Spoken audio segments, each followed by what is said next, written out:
సింగరేణి బాయిబాట చివరి రోజు కార్యక్రమంలో భాగంగా సత్తుపల్లిలో మరి కార్మికులందరినీ కూడా కలవాలని రావడం జరిగింది.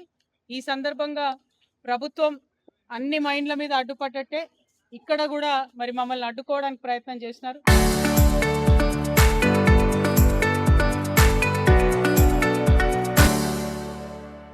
కానీ కార్మికులతో సహా మేమందరం కూడా మైన్ పైకి రావడం జరిగింది.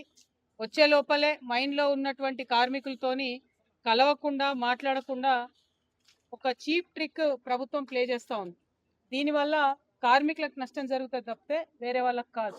ఈ విషయాన్ని గెలిచినటువంటి సంఘాలు ఏఐటీసీ అయినా ఐఎన్టీయూసీ అయినా గమనించుకోవాలి. కార్మికులకు కార్మిక సంఘాలకు మధ్యలో డిస్టెన్స్ క్రియేట్ చేస్తే అల్టిమేట్గా కార్మికుల హక్కులకు భంగం కలుగుతుంది. కాబట్టి ఇటువంటి ప్రయత్నాలు విరమించుకోవాలని డిమాండ్ చేస్తున్నాం. ఇవాళ సింగరేణి కార్మికులందరూ కూడా ఏ ఏరియాలో తిరిగినా గత నెల రోజులుగా మేము చేస్తున్నటువంటి ప్రయాణంలో వారు కోరుతున్నది ఒకటే, డిపెండెంట్ ఎంప్లాయ్మెంట్ని కాపాడుకోవాలి. అదేవిధంగా అలియాస్ నేమ్స్తో ఇబ్బంది పడుతున్నటువంటి వాళ్ళు ఇట్లా అనేక మంది వారి సమస్యలు చెప్తున్నారు.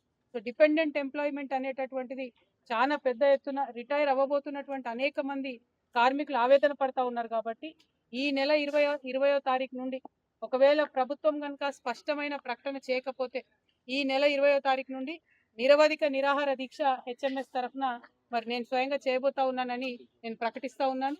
ప్రభుత్వం ఖచ్చితంగా దిగి రావాలి, ప్రకటన ఇవ్వాలి. ఎవ్రీ మంత్ మీరు డిపెండెంట్ ఎంప్లాయీస్ కోసం మెడికల్ బోర్డు పెట్టాలి.